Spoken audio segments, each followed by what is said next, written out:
what happens when someone goes on a ventilator for COVID-19. The patients ideally remain on the ventilator until they are able to breathe on their own. In severe cases of coronavirus infection, patients can get pneumonia, which is a lung infection that causes inflammation, lung damage, and possibly death. Hello friends, welcome to Anant Biomedical, a platform where we discuss all about emerging healthcare technologies. Have you ever wondered what happens when someone goes on a ventilator for COVID-19?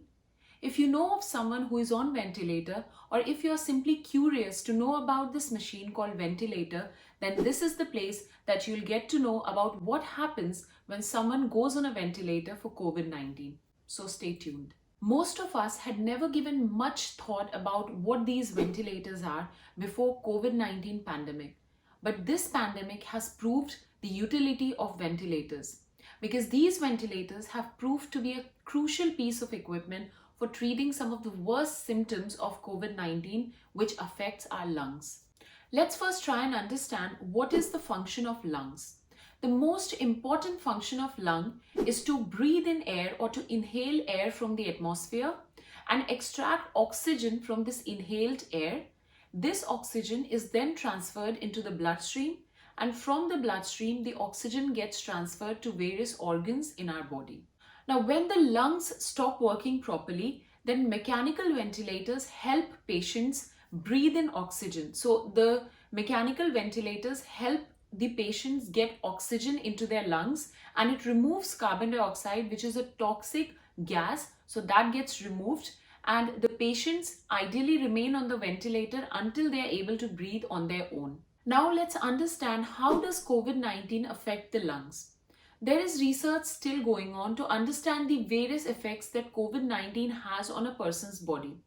But some of the common symptoms that people suffering with COVID-19 exhibit are fever, sore throat, cough, among many other symptoms. Now, if the immune system is not able to fight off the infection, then it has the capacity to travel to our lungs and cause a potentially fatal condition called acute respiratory distress syndrome, also known as ARDS.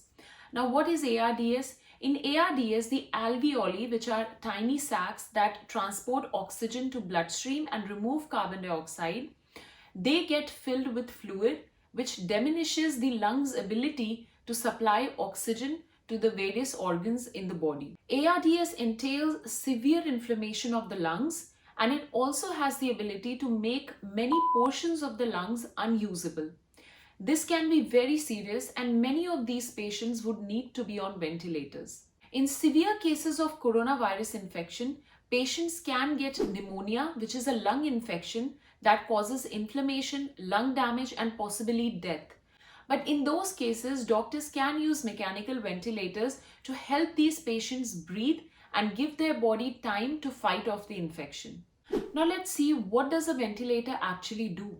Ventilators, also known as life support machines, won't cure an illness, but they have an ability to keep a patient alive while their body fights off an infection. Ventilators help patients breathe via two very important processes.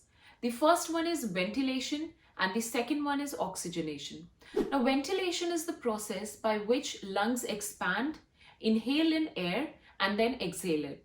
A mechanical ventilator helps with this by pushing air into the lungs of the patient by using an external device that has a tube that gets connected in the airway of the patient. In fact, patients dealing with COVID-19 tend to require relatively high amount of oxygen than those that would be ventilated for other reasons. And this is one of the many unique challenges of treating patients with COVID-19.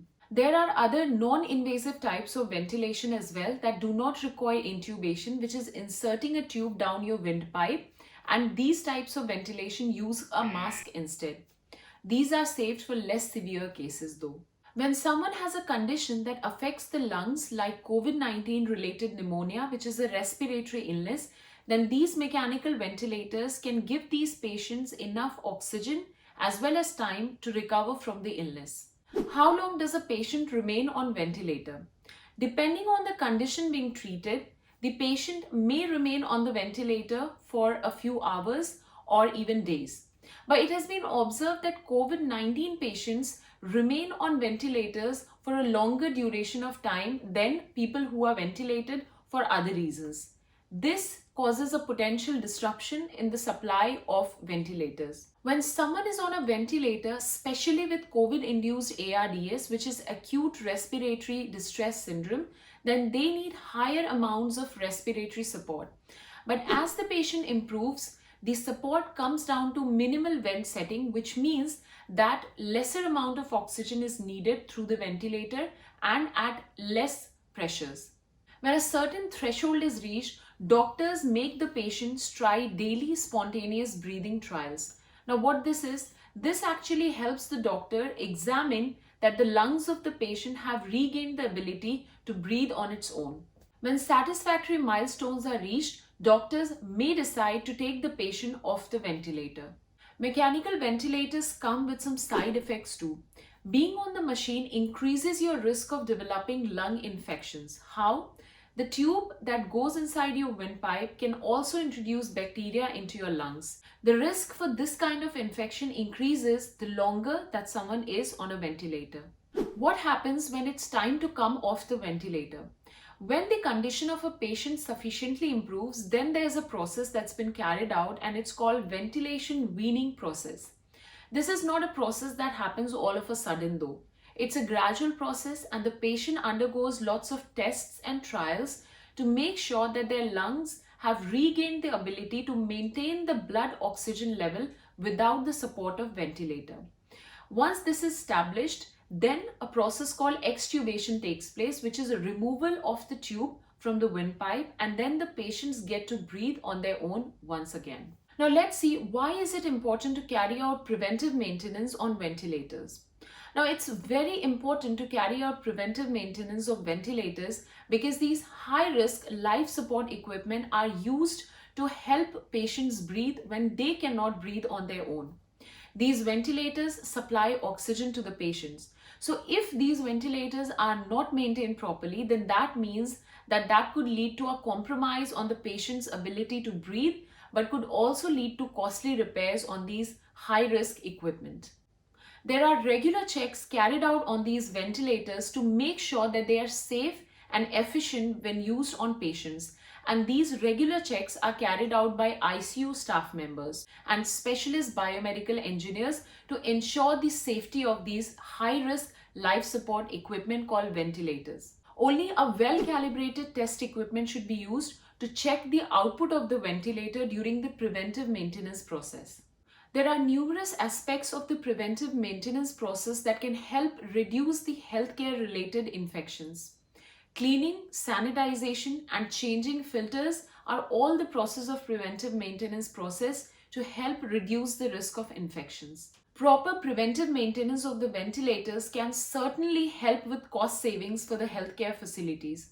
If a ventilator is poorly maintained, problems go unnoticed and usually worsen over a period of time, making it more costly to get these ventilators repaired.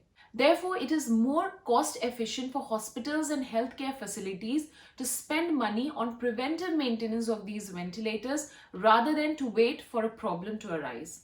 I hope this video provided you an insight into what ventilators are, how they work and how they are used on COVID-19 patients, and also how it is more cost efficient to carry out preventive maintenance of ventilators than to wait for a potential problem to arise. Please press the like button now if you liked the video. Comment to let us know what you would like to hear from us in the future, and also subscribe. Do remember to subscribe to remain notified about all the interesting upcoming healthcare related videos. Bye for now.